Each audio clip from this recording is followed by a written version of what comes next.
and I was working in his team. So because of this reason, I was a part of the investigating team of Satyam case. So certain facts which I am going to be sharing with you might be new to many people in the market where the judgment has come. So, as I was sharing you maybe what all challenges I came into while I was a part of the investigating team. Just a lot of information. One day, Ramalinga co-brother, he was my classmate in IMBA. I was staying in Hyderabad for investigation of this particular case. So he came and met me in the evening. We both, as a classmate, we had a cup of tea together. In the same hotel, we were having a cup of tea together. The irony is, somebody clicked the photo and next day we got the headlines in newspaper.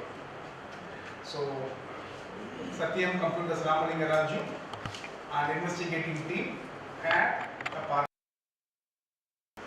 So, next day I had to go out and I had to give a press release that no way it is connected to that. We both are classmates. So, if the particular magazine is not apologizing for this, I will file a defamation case against them. So that went again and again. The second day they went for a corrigendum refers a message, a sorry message, apologizing message that yes, it was a mistake. So this case have lot of depth of understanding about what not to do. So this case, I'm sharing this YouTube live with few of my colleagues in various B schools. The same case is viewed by one Techno India University in Kolkata today, and secondly Jain University CMS campus in Bangalore, and the same case is viewed by Ajinkya D.Y. Patil University MBA students in Pune, and SSBM University in Andhra, and here. So we have 4 or 5 institutions jointly doing this.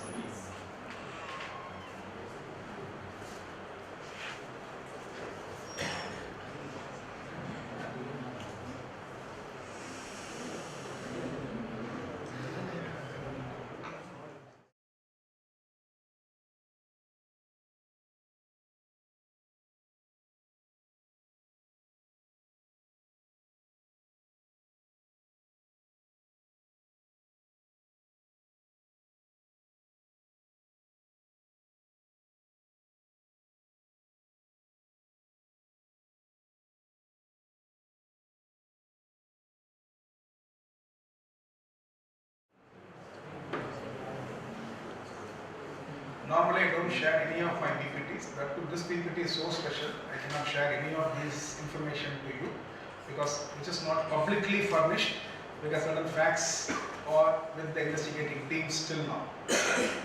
But I can share the views to you.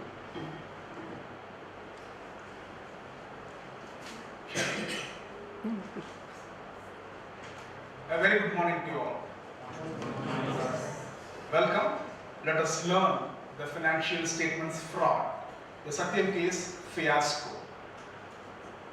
The word fiasco, scandal, refers misrepresentation of financial facts. That is what basically a fiasco is all about. Going ahead, what happened in Satyam? You will be having a surprisingly good amount of learning from this case. Number 1, challenging times across the world with multiple institutions we are able to see today. The first one is number of financial statement frauds are increasing day by day.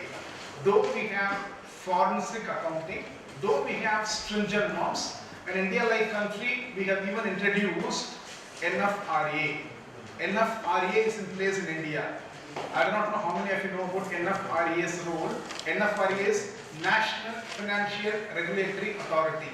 As like IRDA for insurance, we have NFRA, National Financial Regulatory Authority is there. So we have ICAI to help us in accounting standards. Similarly, NFRA is there. Even after having these number of agencies, we are able to see the rise in financial frauds, financial statement frauds.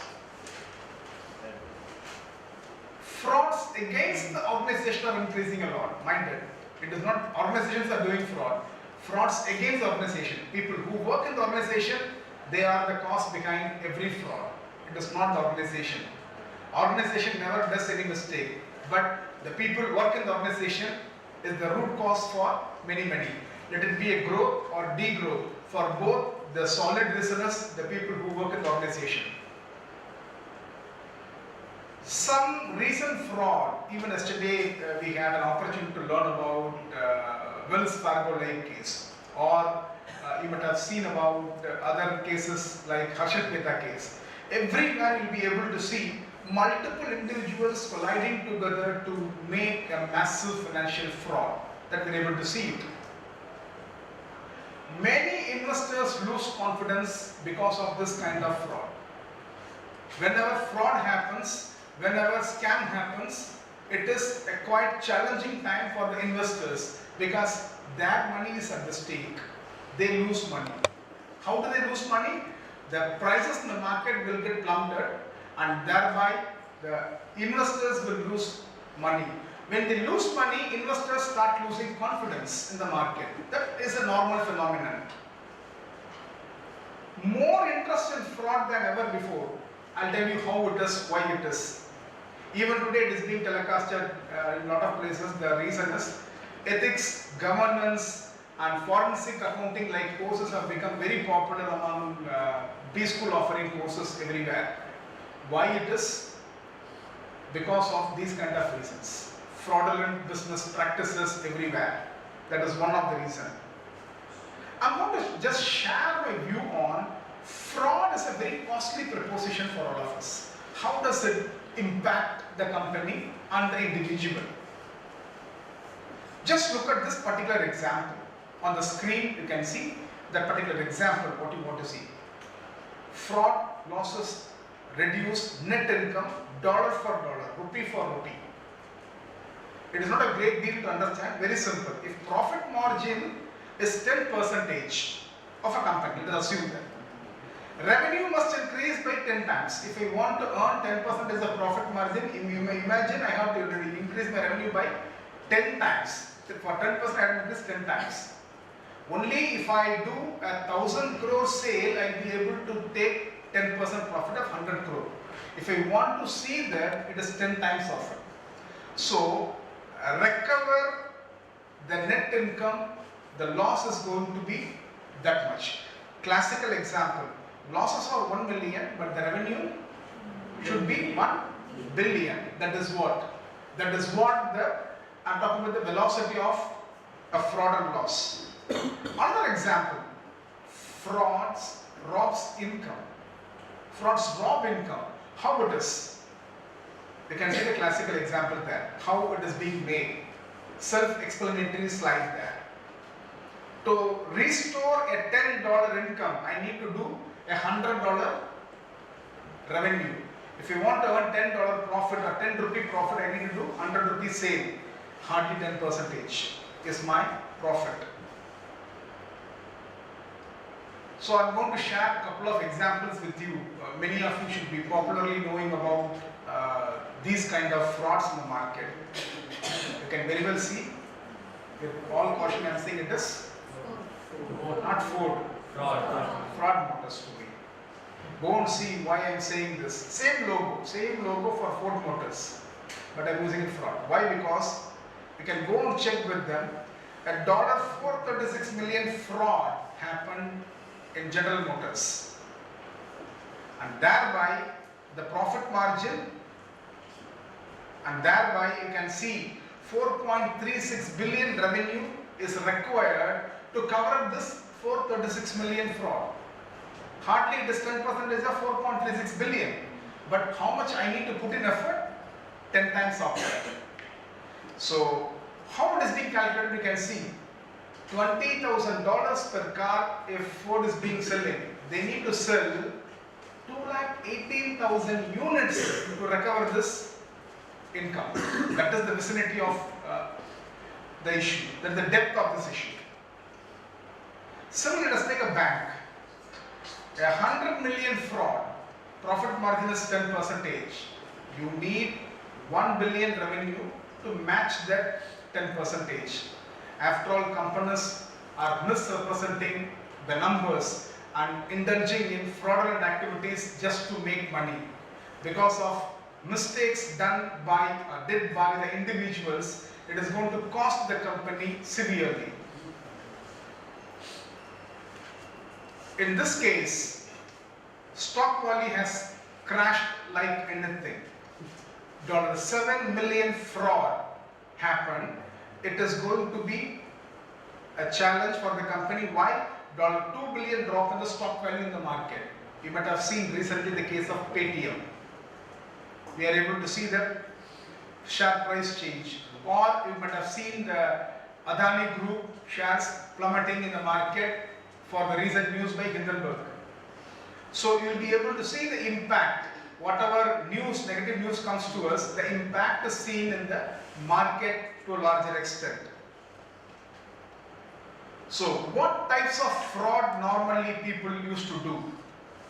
Here is a list you can see. I am talking about worldwide. If you look into the companies, what kind of fraud? One is fraudulent financial statement. That is what Satyam also did. We will discuss a lot about that later. Second is employee fraud. Employees are doing fraudulent activities. Number 3, vendors, suppliers. A fraud that did by the suppliers. Number 4, customers do fraud. Lot of examples are there in the market. And then investment scams. Starting from yesterday's case discussion, what we had about the Arthur Andersen case on Enron. Everything is on investment scam. Bankruptcy frauds. Many companies from every government, they say that they have become bankrupt. Bankruptcy frauds are there. Like this, we have a list of fraud being happening in the market. A classical example to you to showcase. Here are the list. Few you may know, many you may not know. For example, Enron or LNPR, Global Crossing. All these are popular kind of scams and frauds which happened across the world, right? Madoff, all these related to United States. Now let us get into the point. Number 1, what facts Satyam? Let us get into the Satyam case. Satyam is said to be one of the 4th largest Indian IT company which was listed in India and US. Because of Satyam, Indian's IT market was popularly called across the world as Switch. Yes, W-I-T-C-H, Switch. Switch refers Satyam, Infosys, Wipro, TCS, HCL. All these 5 companies together we call Switch. Once Satyam was indulging in fraudulent activity, the word S gone away. How do you call the rest? So would you like to call the IT industry as which? So switch to which we don't want. That is why we have stopped calling it as which. Earlier it was called Switch. Because of Satyam, S gone, it become which today in market, not a which. That is why we are not using that word in the market today. Beyond that, the fact to see, over $2 billion annual revenue is the size of the company of Satyam. Why we talk more about this company? Established in 1980s and more than 53,000 employees are working in the company. Not a small company. 53,000, more than half a lakh. 600 plus big customers were there, out of which 180 plus are Fortune 500 companies. Fortune 500, out of which 180 plus. That means what? Almost 2/3 of your, 1/3 of your companies are with Satyam, Fortune 500 companies. The company were operating more than 60 countries. Satyam was operating more than 60 countries, not 1, 2, 60 countries they were operating. Truly a multinational company. The financial advisor of this company was Merrill Lynch. Now it is called Bank of America. The earlier name was Merrill Lynch, the company name. Auditors, PwC. Price Waterhouse Coopers. And bankers, Citibank, BNP Paribas, HSBC and HDFC. Out of which HDFC is the only Indian bank, all the others are multinational banks. Citibank, I trust you all know Citibank is no more operating in India. Citibank retail banking division has been sold to Axis Bank. Axis Bank is owning Citibank today. The so-called Citibank employees are now Axis Bank employees. So last year the business takeover happened and Citibank retail banking business went to Axis Bank. So Citibank is not doing any more retail banking business in India. They are the bankers. This is the basic fact. Who are the auditors, who are the consultants, who are the bankers, because before we proceed to the case, we should have a fundamental who is who. So this is the D-Day, 7th January 2009. Ramalinga Raju, the CEO of the company, Indian CEO of the company, made a confession statement on this day, India's largest corporate fraud. He admitted on 7th January 2009. So what he did, what he said, first fraudulent activity, what happened in Satyam? Number one, inflated billing to customers. This normally happens in every mediocre company. They will inflate their customer billing to boost up the sales and complete the target. Why this is happening? Once you increase the sales value unnecessarily without any reason, that is why we call inflated billing. There is no actual sales, but you are billing to the customer. What will happen? Your sales will increase one side. On the other side, what will happen? Your profits will also increase. When you inflate the bills, what will happen? Your profits will also increase. To the extent what will happen? Your cash flow also should go up. It is a vicious cycle. One side, fake billing. Fake billing will give you more sales. More sales will give you more profit. More profit will lead to more cash. So it is a vicious cycle. That is what the primary thing what Satyam did. First. Second, non-existent and of cash and bank balance. How much there? $1 billion. $1 billion non-existing cash and bank balance. Why? Fake billing. Inflated billing. Wrong billing. Because of this, the result is we are able to see fake cash and bank balance to the tune of $1 billion in Satyam's account, which is not existing. That was not true. The cash is not there. Overstated debtors to the tune of 100 million. That means the unpaid customers, debtors are unpaid customers. 100 million they created overstated debtor statement. Unpaid customers. Already your cash books and banking accounts are inflated by $1 billion. Still you say that I need to collect 100 million from customers. Imagine the money what they are trying to swindle here. Operating margin shown high at 24% in Q2 September 2008 as against 3% real profit. What is the real profit? 3%. But how much it was shown? 24%. How many times more? 8 times more. Hardly 3% of your profit you are showing. 8 times of your profit you are showing it as 24%. So, billing, false billing. Because of the non-existing cash and bank balance. Because of that, you are overstating your debtors. And finally, what you are doing, you are inflating your profit also.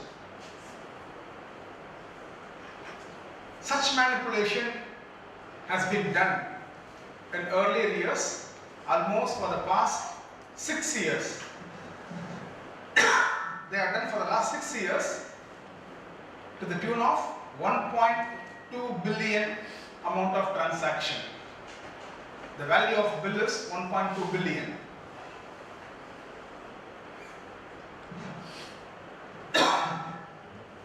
Increase the cost to justify higher level of operation. What else you can do? You have to boost up your cost. When you want to pull down your profit, what you should do? Increase your cost. That will pull down your profit.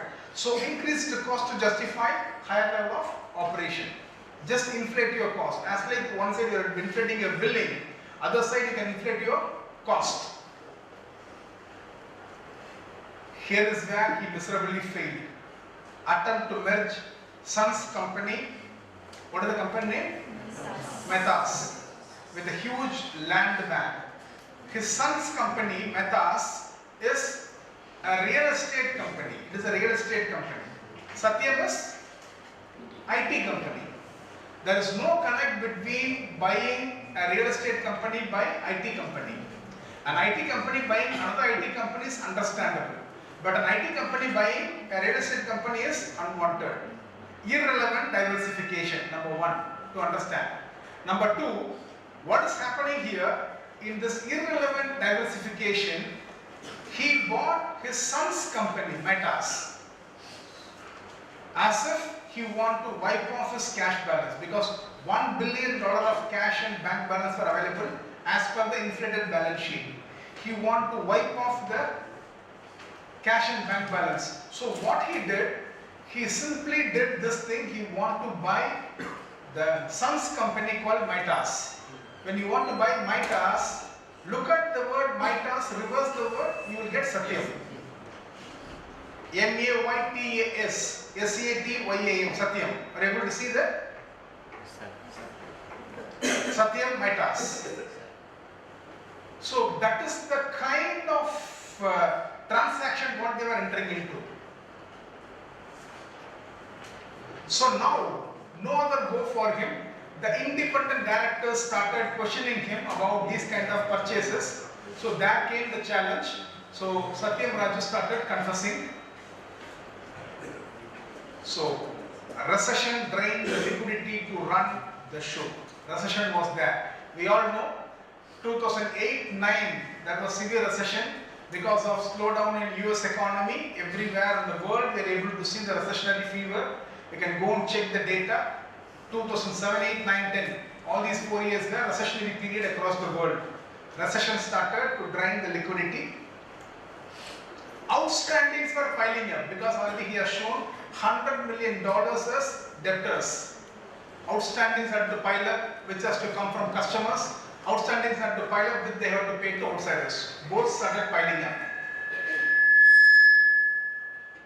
Similarly, if you look, if not Indian SEBI, US SEC started lot of inquiry into the company.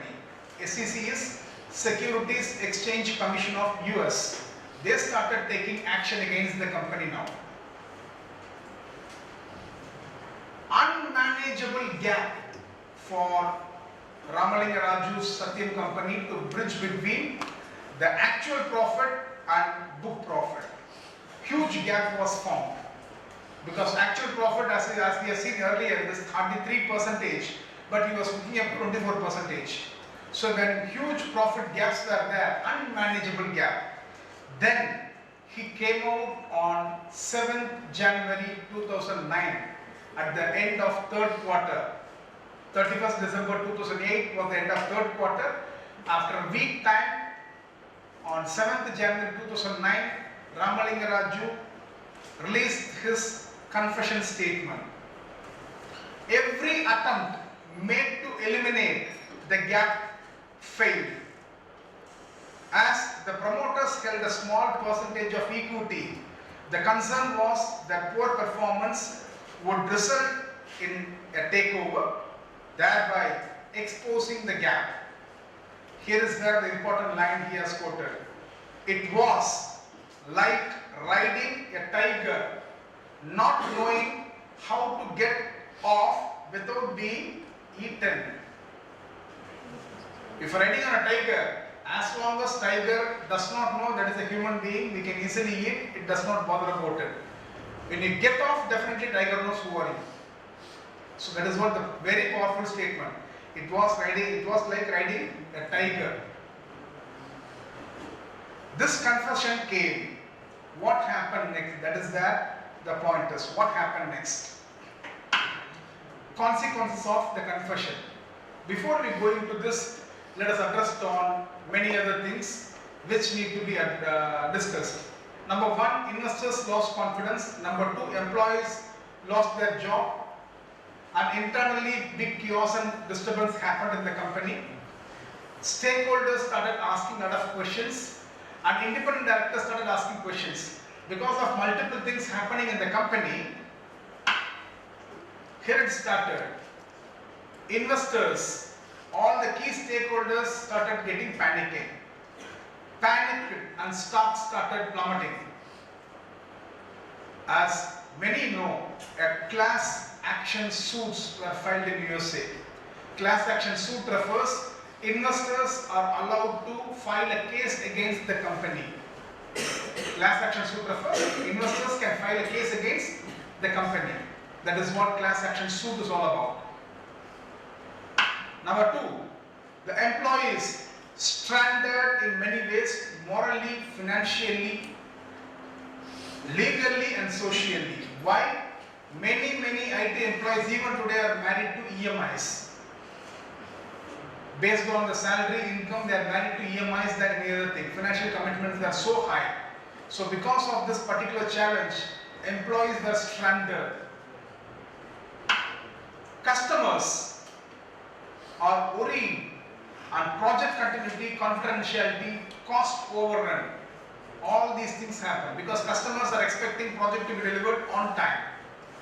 When this kind of complexity happens, what will happen? The project cost overrun will happen. That is a quite challenging affair. Bankers are concerned about what? Repayment of their loan. Non-financial exposure of the banks will come out now. That and all is a challenge for the bankers. Government. What government is concerned? They have the image of the nation that we are the IT hub of the world. India is known as the IT hub of the world. Because of this particular case, what will happen? The IT image of India will go away. So government was much cautioned, much bothered about the image of IT domain across the world, what may happen. After the conversion, what happened? Chairman, MD, CEO, CFO, Chief Accountant, all were arrested. Arrest is okay. This is a very common factor which happens in every case. Two partners of PwC audit firm, PricewaterhouseCoopers, two partners were arrested. Now the options before the government, they have only three options. One, allow market forces to decide whatever it wants. Allow, we can't do anything. Let the market decide either to support the company or not support the company. Option number two, announce a bailout plan. That means government will take over and they will run a bailout plan. Number three, think out of the box. We have only three options. Allow the market to act, or we can go for a bailout plan, or thirdly, we can think out of the box. Bailout plan refers selling the company and repaying the debts. Bailout.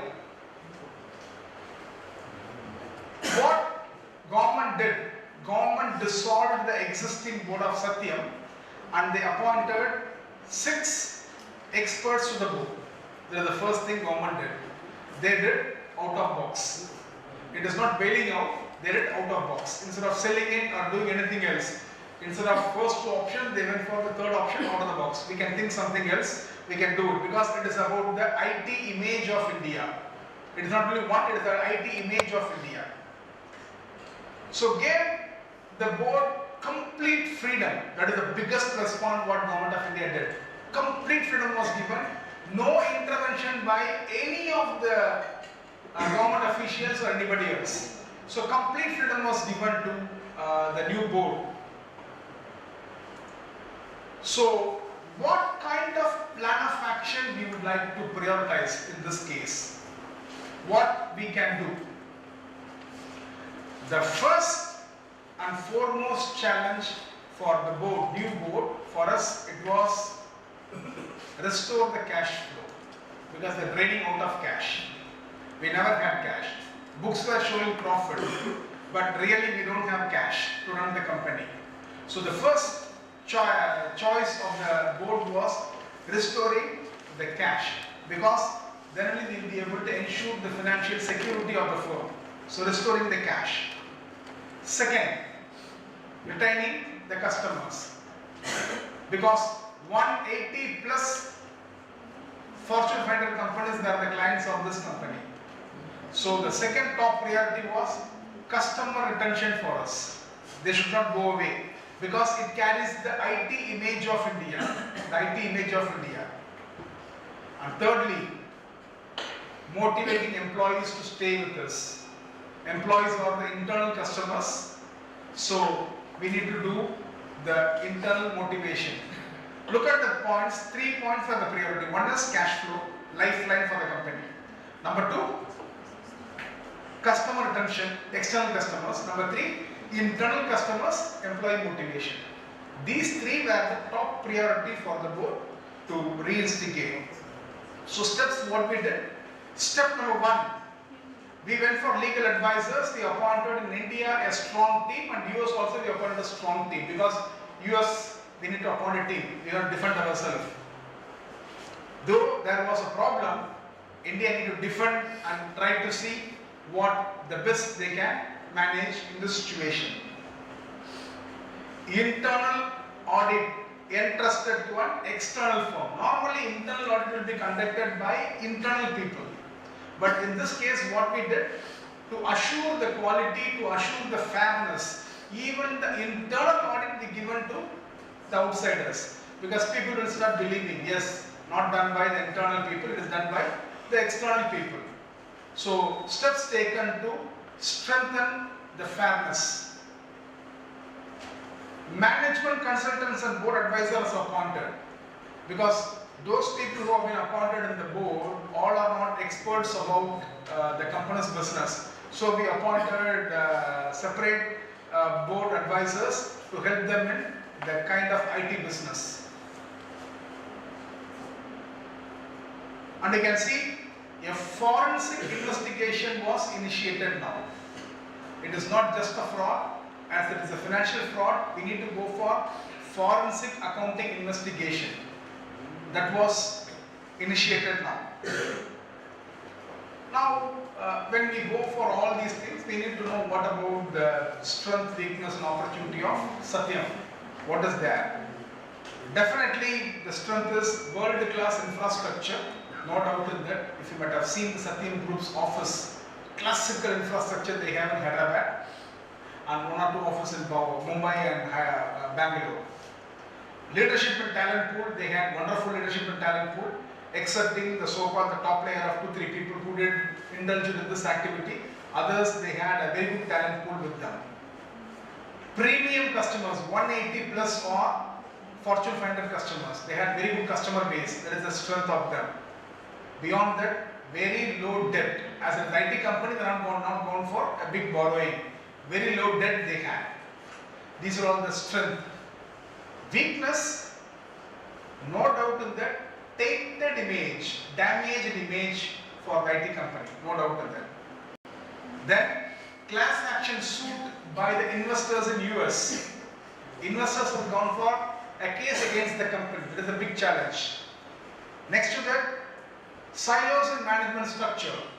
I trust you know silos. Silos are independent management structures which will collapse the top management. Everybody will act on their own, nobody will collaborate and act. Silos are independent statues, they will not collaborate and act. Third party claims are very high. Everybody comes and says, Satyam has to pay to me, Satyam has to pay to me. Third party claims are very high for us. That is the biggest weakness.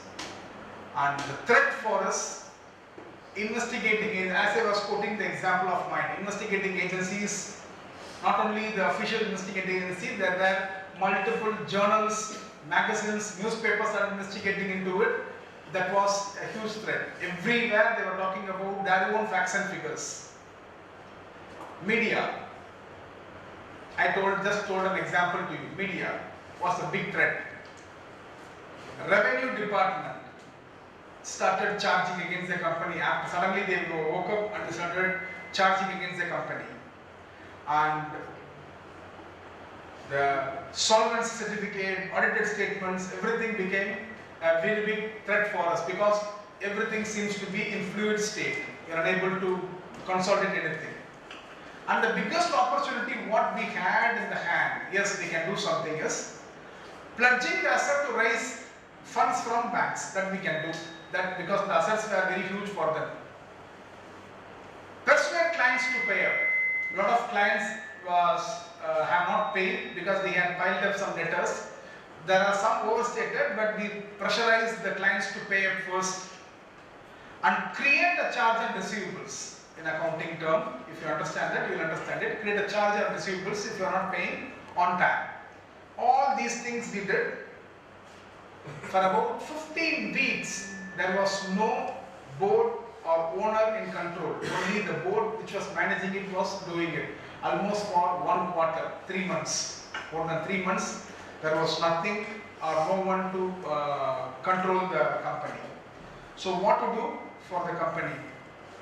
Number one, what the company did, the new board did, held board meetings on a weekly basis. We started conducting board meeting on a weekly basis. Raised 135 million from 2 banks to supplement internal accruals. The internal accruals were there. To fulfill that, we started raising money. Clear all the statutory dues because we ensured that no dues should be pending. The 2 statutory dues, whichever is pending to government, we have to pay on time. We should not get any notices from them. There should not be any trouble from government side. So all statutory dues, let it be PF, ESI, taxes, everything was settled on time. Paid the global salary because we had global citizens working in this company, 53,000 employees, 66 countries we are operating. So to raise up the bar, we paid all the global salaries. What we did, the action.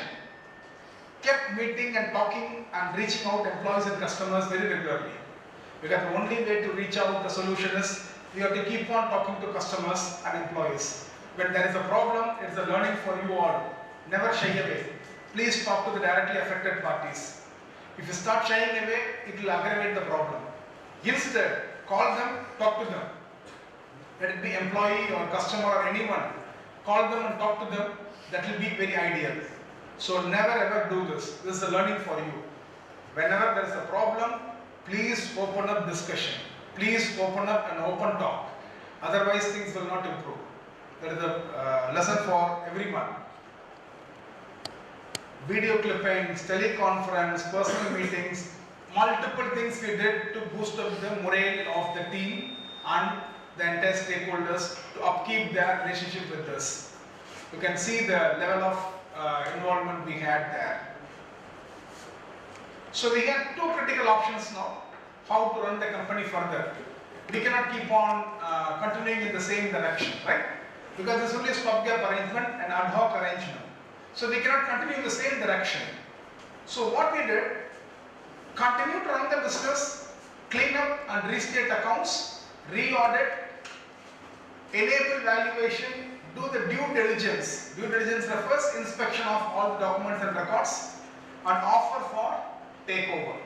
We have to do all the cleaning activity. We have to bring the company to the good shape, and what we can do is we can sell this company for takeover process to another company. That is option number 1. Option number 2, identifying a strategic investor who will infuse capital and take over the control management immediately. 2 options. One is cleaning up everything step by step, doing it and making it for takeover. The other one is immediately finding a strategic investor who can take over the company immediately as is various basis. We know these are the problems, this is what where the company is, we are selling it off now. At last the board, we chose the second option to be done. we find a strategic investor. We want to find a strategic investor. Out of these two options, the second option seems to be better for the board, the new board. Because cleaning up, reinstating, finding a takeover, that will be quite challenging. Instead, when we find a strategic investor on as-is various basis, that will be quite good. So, board decided to go for the second option.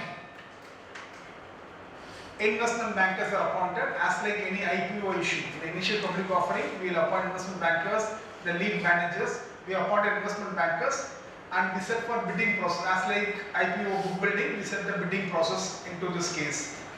With the help of a former Chief Justice of India as an observer, because already it is a troubled water.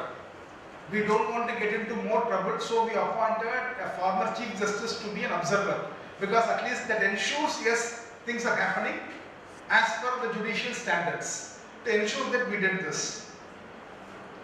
SEBI and Company Law Board were moved for appropriate relaxations. We know that SEBI and Company Law Board will be having their own standards, set of procedures, but we as a company, we want to do all these strategic investor closure process. We were requesting SEBI and Company Law Board kindly help us in completing the process by giving some relaxation to us. Not deviating from any other standard, but relaxing by time. Instead of 1 week, give us 2 weeks time. Instead of 2 weeks, give us 21 days time. So we went for requesting them. Accordingly, we also got the relaxations. So the bidding process started now. A press release was given on March 9, because all this happened during January. March 9, we started doing the press release. RFP, referendum for purchase, was sent to 141 registered SEBI members, and only 10 submitted EOI, expression of interest. EOI refers expression of interest. Though we are sending to 141 buyers, only 10 showed, yes, we are keen about it. Knowing the case, it is not easy to sell it off. So only 10 people responded to us positively.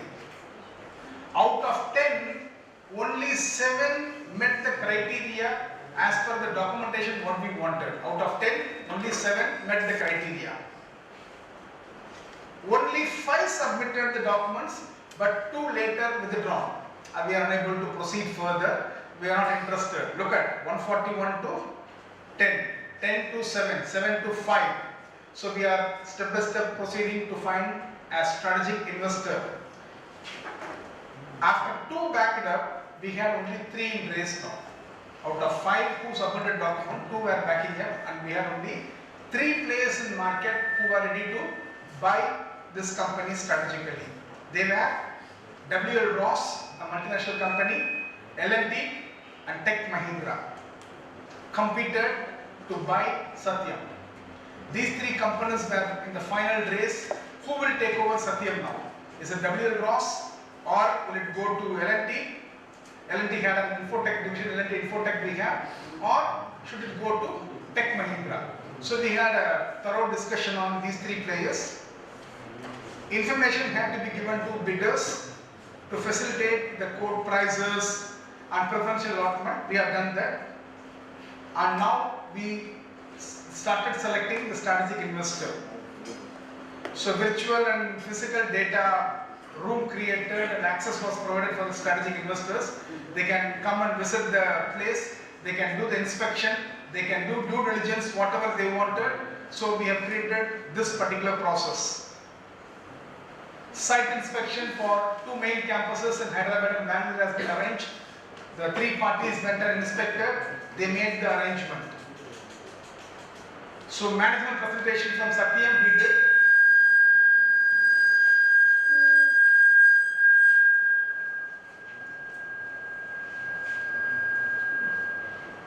We did management presentation to both the parties.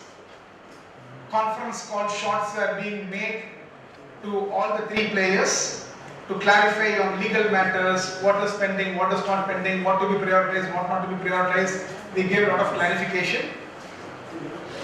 1 physical meeting at the end we conducted with them. At last, Tech Mahindra was chosen to give away the company. Today, Satyam Computers is in the name of Tech Mahindra. Tech Mahindra at last absorbed Satyam Computers, and today they operate in the name of Tech Mahindra. Tech Mahindra was a very small arm of Mahindra Group. After they acquired Satyam, huge number of employees and clients came to them. That is why Tech Mahindra was a big player in IT market today. To showcase you, this is the new board which was appointed by then Prime Minister Mr. Dr. Manmohan Singh. So that is T.N. Manoharan from Tamil Nadu. Next to left hand side of Mr. Dr. Manmohan Singh is T.N. Manoharan of Tamil Nadu. He is the past president of Chartered Accountancy Institution in Tamil Nadu and past president of CA Institute of India also, T.N. Manoharan. So factors that contributed to fraud. Why fraud happens? The first factor there is greed and ethical values given a go by. They are given a go by. Executive incentives was a big push for the executives to go for these kind of greedy things. Stock market expectations has to be met. Because of meeting stock market expectation, Satyam, what they did, they indulged in all these kind of activities to keep up the stock market expectations, push up the price in the market and valuations in the market to create wealth for the investors. They indulge in all these activities. The nature of accounting rules has to be changed from time to time, looking at the emerging trends in the market that we have to do. Audit failures, internal, external, both auditors failed, no doubt in that. Internally they have not raised the red flag and externally also they have not raised the red flag. Because of this we are able to find a big challenge in the aggressiveness of the bankers and rating agencies gave a push to this company. If everybody want to be realistic, definitely this might have found earlier. Because of this one case, there was an impact in the market to the tune of 12,500 crores. Weak independent directors. Clause 49 of SEBI says independent directors should act as a voice of shareholder, but we had weak independent directors and audit committee. Audit committee should raise questions and concerns. In this case, it was a big question mark. As we learned earlier, whistleblower policy not being effective. If there is a whistleblower policy, somebody might have blown the whistle at the right time. There is something going fishy in the company. They might have raised the voice. That does not happen. So these are all the things which happen in Satyam. What is the road ahead? What lessons we can learn? To summarize it, rotation of audit firms or audit partners should be done. Suggestion number 1. Number 2, strengthening the quality review. Peer review should be strengthened. Internally, we should have it. How to avoid in future not to happen all these things. Number 3, a joint auditors to audit companies beyond the size. If it is of this much of size, say the size of Satyam fraud is about 12,500 crores. Instead of one auditor, we should have multiple auditors. Instead of one auditor, we should have multiple auditors to audit the companies. Thirdly, internal audit of financials by an external firm should be initiated. Because internal audit normally did by the companies internally. We have to allow the externals now. And composition of board quality. What kind of board do you have? At least the board should raise the concern. Independent director should raise the concern. That is why we say that the board quality should be of very high. Audit committee should meet very frequently. The key personnel remuneration should be revised from time to time. An effective whistleblower policy, we repeatedly insisting on it. A safety for whistleblower and whistleblower policy should be in place in every company. And focus on intangibles and tangibles. It is not about tangibles. Intangibles should be given due weightage. That to IT company like industry, they have intangibles a lot than the tangibles. Education on ethical values should be made compulsory. That is why today we run this ethics and ESG like courses in the institutions. Finally, with this, let me close it. Humility helps while ego hurts. I strongly believe in it. Think of rainy days always. It is going to be as you think. Distinguish between opportunities and temptations. We should be able to differentiate there. Sometime back I was talking to you about this. You should differentiate between opportunities and temptations. Build quality teams and enable succession. I all the time tell my team also, succession planning is the must. Enable the team. Succession planning is a must. Adapt with technology, knowledge, and don't be static on fundamentals. We have to keep evolving. Listen to your head, complying with the law, and to your heart in dealing with people. I all the time love this. You have to listen to your head by complying to the law. And when you deal with people, be a people-centric company. Listen to people with the heart. So many good things get washed away by one bad contact. You might have done 1,000 good things, but just one activity, one action will throw away everything, erase away everything. You all might have faced the same thing in your life also, for sure. To live beyond your age, love people and use wealth. Normally people use reverse. Love people and use wealth, I say. Love wealth and use people. That is what world is materialistic. That is the way many people behave. The ability to take to the top, but it takes character to stay there. Anything will take you to the top, but only the character. Integrity will decide your destiny. Integrity is at most required. And finally, nothing is impossible if attempted with nobility. Thank you all for the opportunity for visiting this case. Thank you.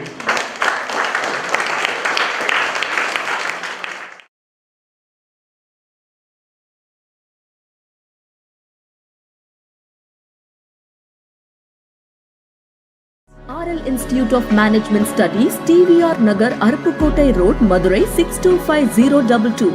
Email ID rlims@rlims.in. Contact number 95006 65558.